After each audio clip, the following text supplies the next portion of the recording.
जय हिंद प्यारे साथियों, स्टडी ट्रायंगल में आप सभी का स्वागत है। दोस्तों, इस वीडियो में हम भारतीय संविधान के कुछ महत्वपूर्ण अनुच्छेद के बारे में पढ़ेंगे। जी हाँ दोस्तों, वे अनुच्छेद जो बार बार आपकी परीक्षा में मालूम किए जाते हैं प्रश्नों के माध्यम से, उन सभी को आज हम कवर करने वाले हैं। तो चलिए स्टार्ट करते हैं। अगर आपका एग्ज़ाम किसी भी कॉम्पिटिटिव एग्ज़ाम है, जैसे यूपी पुलिस, दिल्ली पुलिस, इस तरह के एग्ज़ाम के लिए ये क्लास आपके लिए बहुत ज़्यादा इंपॉर्टेंट होने वाली है। संविधान के अनुच्छेद से आपके 2 से 3 प्रश्न आपकी परीक्षा में आते हैं। पहला प्रश्न आप लोगों के सामने है, आप यहाँ पर देख सकते हैं। संविधान का कौन सा अनुच्छेद नियंत्रक एवं महालेखा परीक्षकों के कर्तव्यों का निर्धारण करता है? यहाँ पर आपको ध्यान ये देना है कि कर्तव्यों के बारे में आपको मालूम किया गया है। तो आपके ऑप्शन है अनुच्छेद 146, 147, 148 या फिर 149। तो दोस्तों, इस प्रश्न का आपका राइट आंसर हो जाएगा ऑप्शन नंबर डी। अनुच्छेद 149 जो है वो नियंत्रक एवं महालेखा परीक्षकों के जो कर्तव्य होते हैं उसको निर्धारण करता है। नेक्स्ट अगर हम बात करते हैं प्रश्न नंबर 2 की, भारतीय संविधान का कौन सा अनुच्छेद धर्म, वंश, जाति, लिंग और जन्म स्थान के आधार पर भेदभाव पर रोक लगाता है? आपके ऑप्शन है अनुच्छेद 23, अनुच्छेद 25, अनुच्छेद 19 या फिर अनुच्छेद 15। तो दोस्तों, यहाँ पर धर्म, वंश, लिंग और जाति और धर्म जन्म स्थान के आधार पर जो भेदभाव होगा उस पर जो रोक लगाएगा वो कौन सा अनुच्छेद में है? तो इसका आपका राइट आंसर हो जाएगा ऑप्शन नंबर डी, अनुच्छेद 15 के अंतर्गत यह आता है। अगला प्रश्न है प्रश्न नंबर 3, संविधान के किस अनुच्छेद में जनसंख्या के किसी समूह में बोले जाने वाली भाषा के लिए विशेष प्रावधान किए गए हैं? तो दोस्तों बताइए, इस प्रश्न का आपका राइट आंसर क्या हो जाएगा? दोस्तों, इस प्रश्न का सही आंसर हो जाएगा अनुच्छेद 347, जो कि ऑप्शन नंबर ए में है। तो ऑप्शन नंबर ए इसका राइट आंसर हो जाएगा। अगले प्रश्न की ओर चलते हैं। प्रश्न नंबर 4, संपूर्ण भारत के भूभाग में मुक्त रूप से आवागमन, आवागमन का मतलब होता है मुक्त रूप से हम कहीं भी आ जा सकते हैं, आवागमन करने का प्रावधान किस अनुच्छेद में मौलिक अधिकार है? आपके ऑप्शन हैं अनुच्छेद 17, 18, 19 या फिर 20। तो दोस्तों, इस प्रश्न का आपका राइट आंसर क्या हो जाएगा बताइए। अगर आवागमन की बात करते हैं तो ऑप्शन नंबर सी इसका राइट आंसर हो जाएगा। अनुच्छेद 19 के तहत हम मुक्त रूप से कहीं भी आ जा सकते हैं। नेक्स्ट अगर हम बात करते हैं प्रश्न नंबर 5 की, किसी राज्य में विधान परिषद की स्थापना तथा उसकी समाप्ति संविधान के किस अनुच्छेद में है? अगर बात करते हैं विधान परिषद की, तो विधान परिषद की स्थापना और समाप्ति के बारे में आप लोगों से मालूम किया गया है कि संविधान के किस अनुच्छेद में है। आपके ऑप्शन है अनुच्छेद 124, 169, 176 या फिर 154। तो दोस्तों, इस प्रश्न का आपका राइट आंसर हो जाएगा 169, option number B is the right answer. अगले प्रश्न पर चलते हैं। प्रश्न नंबर 6 है, नए राज्यों के प्रवेश या स्थापना का प्रावधान संविधान के किस अनुच्छेद में है? जी हाँ दोस्तों, नए राज्यों का प्रवेश जो है संसद कर सकती है, नया या नए राज्य की स्थापना, इसका प्रावधान संविधान के किस अनुच्छेद में है? तो आपके ऑप्शन है अनुच्छेद 21, अनुच्छेद 2, अनुच्छेद 3 या फिर अनुच्छेद 4। तो दोस्तों, इस प्रश्न का आपका राइट आंसर हो जाएगा अनुच्छेद 2 के तहत नए राज्यों में प्रवेश या उनकी स्थापना कर सकती है संसद। तो ऑप्शन नंबर 20 का सही आंसर हो जाएगा। आगे चलते हैं। प्रश्न नंबर 7 है, निम्नलिखित में से भारतीय संविधान के किस अनुच्छेद का प्रयोग अभी तक नहीं किया गया है? जी हाँ दोस्तों, ऐसा कौन सा अनुच्छेद है जिसका प्रयोग अभी तक एक बार भी हमने नहीं किया है? आपके ऑप्शन है अनुच्छेद 352, अनुच्छेद 356, अनुच्छेद 360 या फिर अनुच्छेद 372। तो दोस्तों, इस प्रश्न का आपका राइट आंसर हो जाएगा यहाँ पर ऑप्शन नंबर सी, अनुच्छेद 360 का प्रयोग अभी तक नहीं किया गया है, क्योंकि यहाँ पर वित्तीय आपातकाल के बारे में बताया गया है, जो कि भारत में अभी एक बार भी नहीं लगा है। नेक्स्ट यहाँ पर है प्रश्न नंबर 8, प्राकृतिक पर्यावरण एवं संरक्षण का प्रावधान संविधान के किस अनुच्छेद में है? जो प्राकृतिक पर्यावरण है उसका संरक्षण का प्रावधान किस अनुच्छेद के अंतर्गत आता है, आप लोगों को बताना है। आपके ऑप्शन है 48A, 51A, 55 या फिर 44। तो दोस्तों, इस प्रश्न का आपका राइट आंसर हो जाएगा option number A, article 48A में प्राकृतिक पर्यावरण और संरक्षण का प्रावधान दिया गया है। अगले प्रश्न की ओर चलते हैं। प्रश्न नंबर 9 आप लोगों के सामने है। भारतीय संविधान के अनुच्छेद 371 जी, यहाँ पर आपको बहुत ज़्यादा इंपॉर्टेंट अनुच्छेद है, आपसे मालूम किया जाता है कि 371 जी में विशेष उपबंध किस राज्य के लिए है? अगर 371 जी की बात करते हैं तो यहाँ पर आप अपने ऑप्शन देख सकते हैं, मणिपुर, मिजोरम, जम्मू कश्मीर या फिर असम। तो बताइए दोस्तों, इसका आपका राइट आंसर क्या हो जाएगा? दोस्तों, इस प्रश्न का आपका राइट आंसर हो जाएगा Mizoram, option number B is the right answer. आगे चलते हैं। प्रश्न नंबर 10 है, अनुच्छेद 356 का संबंध किससे है? अगर अनुच्छेद 356 की बात करते हैं तो यहाँ पर आपके ऑप्शन है राष्ट्रीय आपातकाल, राष्ट्रपति शासन, वित्तीय आपातकाल या फिर इनमें से कोई नहीं। तो दोस्तों, अनुच्छेद 356 जो है इसका आपका राइट आंसर हो जाएगा राष्ट्रपति शासन, option number B is the right answer. अगला प्रश्न आप लोगों का है प्रश्न नंबर 11, हाल ही में हटाया गया अनुच्छेद 370 का फर्स्ट और 370 का सेकंड किस राज्य से संबंधित है? जी हाँ दोस्तों, हाल ही में जो 370 का अनुच्छेद फर्स्ट और सेकंड को हटाया गया है वह किस राज्य से संबंधित है? आपके ऑप्शन है असम, सिक्किम, नागालैंड या फिर जम्मू कश्मीर। तो दोस्तों इस प्रश्न का आपका राइट आंसर हो जाएगा option number D, Jammu Kashmir में जो है 370 को हटाया गया है, तो ऑप्शन नंबर डी इसका राइट आंसर हो जाएगा।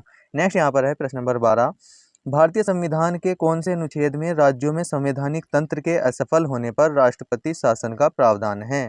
जी हाँ दोस्तों, जब राज्यों के अंदर संवैधानिक तंत्र असफल हो जाता है तो वहां पर राष्ट्रपति शासन का प्रावधान दिया गया है, और वह किस अनुच्छेद के अंतर्गत दिया गया है ये बात आप लोगों को बतानी है। और आपके ऑप्शन है अनुच्छेद 352, 356, 360 या फिर 368। तो दोस्तों अगर बात करते हैं राष्ट्रपति शासन की, तो आपका राइट आंसर हो जाएगा ऑप्शन नंबर बी, अनुच्छेद 356 में राष्ट्रपति शासन के बारे में बताया गया है, तो ऑप्शन नंबर बी इसका राइट आंसर हो जाएगा। आगे चलते हैं, प्रश्न नंबर 13 है, भारतीय संविधान के अनुसार कार्यपालिका का प्रमुख कौन होता है? कार्यपालिका के प्रमुख की बात करते हैं तो दोस्तों आपके ऑप्शन है राष्ट्रपति, भारत सरकार का सचिव, राष्ट्रपति या फिर अटॉर्नी जनरल ऑफ इंडिया।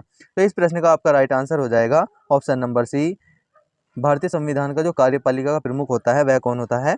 राष्ट्रपति होता है। नेक्स्ट अगर है यहाँ पर, भारतीय संविधान का कौन सा अनुच्छेद नई अखिल भारतीय सेवा की स्थापना का प्रावधान करता है? नई अखिल भारतीय सेवा की बात करते हैं तो दोस्तों इस प्रश्न का आपका राइट आंसर हो जाएगा अनुच्छेद 312 के तहत, option number D is the right answer. Next यहाँ पर प्रश्न नंबर 15, और बहुत ज़्यादा इंपॉर्टेंट प्रश्न है, आप यहाँ पर देखेंगे, भारतीय संविधान का कौन सा अनुच्छेद संवैधानिक प्रावधानों की संघीय संसद एवं राज्य की विधानमंडल द्वारा बनाए गए नियम और कानून को प्राथमिकता प्रदान करता है? आपके ऑप्शन है अनुच्छेद 13, 32, 245 या फिर 326। तो बताइए दोस्तों इस प्रश्न का आपका राइट आंसर क्या हो जाएगा? इस प्रश्न का दोस्तों राइट आंसर हो जाएगा ऑप्शन नंबर सी, अनुच्छेद 245 के तहत जो संवैधानिक प्रावधान बनाए गए हैं वो संघीय संसद और राज्य की विधानमंडल के द्वारा नियम और कानूनों को प्राथमिकता प्रदान करते हैं। नेक्स्ट यहाँ पर है प्रश्न नंबर 16, संविधान का कौन सा अनुच्छेद मंत्री परिषद के गठन के बारे में बताता है? जी हाँ दोस्तों, मंत्री परिषद का जो गठन होता है उसके बारे में कौन सा अनुच्छेद बताता है? आपके ऑप्शन है अनुच्छेद 15, अनुच्छेद 70, अनुच्छेद 76 या फिर अनुच्छेद 75। तो दोस्तों बताइए इस प्रश्न का आपका राइट आंसर क्या हो जाएगा? तो इसका आपका राइट आंसर हो जाएगा ऑप्शन नंबर डी, अनुच्छेद 75 के अंतर्गत मंत्रिपरिषद के गठन के बारे में बताया गया है। अगला प्रश्न है प्रश्न नंबर 17, भारतीय संविधान का कौन सा अनुच्छेद राज्य सरकारों को ग्राम पंचायत के गठन का निर्देश देता है?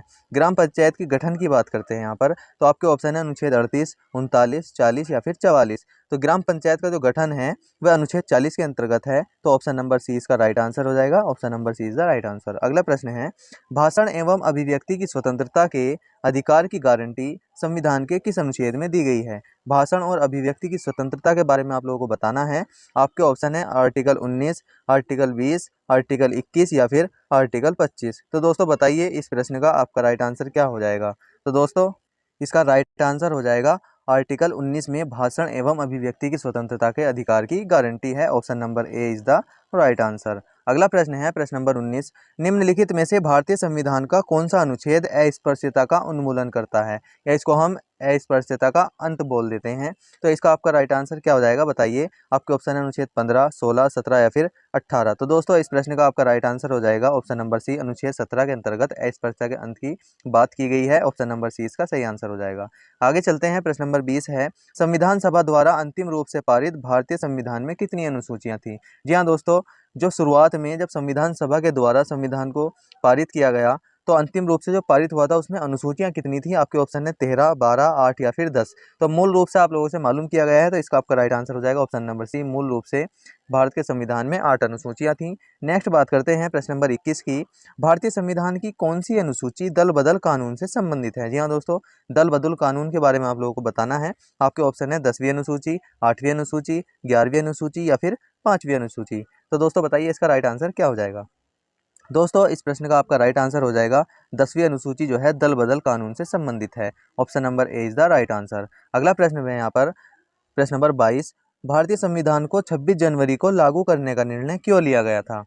जी हाँ दोस्तों, जब भारतीय संविधान को लागू किया गया तो 26 जनवरी को ही क्यों लागू किया गया है आप लोगों को इस प्रश्न के अंतर्गत बताना है। और आपके ऑप्शन यहाँ पर हैं, कांग्रेस ने 1930 में इस तिथि को स्वतंत्रता दिवस के रूप में मनाया था ऑप्शन नंबर बी है इस तिथि में 1942 में भारत छोड़ो आंदोलन शुरू किया गया था।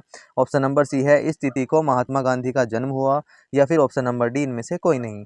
तो दोस्तों इस प्रश्न का आपका राइट आंसर हो जाएगा ऑप्शन नंबर ए। कांग्रेस ने सन 1930 में इस तिथि को स्वतंत्रता दिवस के रूप में बनाना शुरू कर दिया था। तो option number A is the right answer. आगे चलते हैं प्रश्न नंबर 23। भारतीय संविधान के अनुच्छेद 1 में यह घोषणा की गई है कि इंडिया अर्थात भारत क्या होगा। आपके ऑप्शन नंबर है राज्यों का एक संघ होगा, संघीय राज्य है, एकात्मक विशेषता वाला राज्य है, या फिर इनमें से कोई नहीं। तो दोस्तों इस प्रश्न का आपका राइट आंसर क्या हो जाएगा, आप सभी लोग जानते भी होंगे। ऑप्शन नंबर ए इसका राइट आंसर हो जाएगा, राज्यों का एक संघ होगा भारत। नेक्स्ट यहाँ पर है भारतीय संविधान के मूल अधिकार किस देश के संविधान से लिए गए हैं। अगर भारत के संविधान में मूल अधिकारों की बात करते हैं तो ये किस देश के संविधान से लिए गए हैं आप लोगों को बताना है। आपके ऑप्शन है अमेरिका, कनाडा, रूस या फिर जर्मनी। तो मूल अधिकार की बात करते हैं तो आपका option number A right answer हो जाएगा, अमेरिका से लिए गए हैं। Option number A is the right answer. Next यहाँ पर है प्रश्न नंबर 25। वर्तमान में भारतीय संविधान में कुल कितनी अनुसूचियां हैं। अगर अनुसूचियों की बात करते हैं तो भारतीय संविधान में वर्तमान में बताना है। मैंने अभी आपको अनुसूचियों के बारे में बताया कि मूल रूप से कितनी अनुसूचियां थी, लेकिन अब वर्तमान में कितनी हैं। आपके ऑप्शन है 12, 13, 8 या फिर 11। तो दोस्तों मूल रूप की बात करते हैं तो यहाँ पर 8 हो जाएंगी, लेकिन आपसे मालूम किया है वर्तमान में, तो वर्तमान का आपका राइट आंसर क्या हो जाएगा, option number A is the right answer. वर्तमान में 12 अनुसूचियां हैं। नेक्स्ट यहाँ पर है प्रश्न नंबर 26, आप देख सकते हैं निम्नलिखित में से किस अनुच्छेद द्वारा भारतीय संविधान नागरिकों को मूल अधिकार प्रदान करता है। यहाँ दोस्तों ऐसा कौन कौन से अनुच्छेद हैं जिससे मूल अधिकार प्रदान किए जाते हैं। आपके ऑप्शन है अनुच्छेद 5 से 11, अनुच्छेद 12 से 35, अनुच्छेद 36 से 51 या फिर इनमें से कोई नहीं। तो दोस्तों अगर यहाँ पर बात करते हैं इसके राइट आंसर की, तो इसका आपका राइट आंसर हो जाएगा ऑप्शन नंबर बी, अनुच्छेद 12 से 35 तक मौलिक अधिकार प्रदान किए गए हैं। नेक्स्ट यहाँ पर है प्रश्न नंबर 27। दोस्तों अगर आपको हमारे पढ़ाने का तरीका अच्छा लगता है और वीडियो आपको लगता है कि इंपॉर्टेंट वीडियो है, तो अपने दोस्तों में, अपने छोटे भाई बहनों में इसको शेयर करें जिससे उनकी भी हेल्प हो पाए। तो प्रश्न नंबर 27 है भारतीय संविधान का कौन सा अनुच्छेद राष्ट्रपति के लिए पुनर्निर्वाचन का प्रावधान करता है। जी हाँ दोस्तों, राष्ट्रपति का जो पुनर्निर्वाचन होता है उसका प्रावधान भारतीय संविधान का कौन सा अनुच्छेद करता है।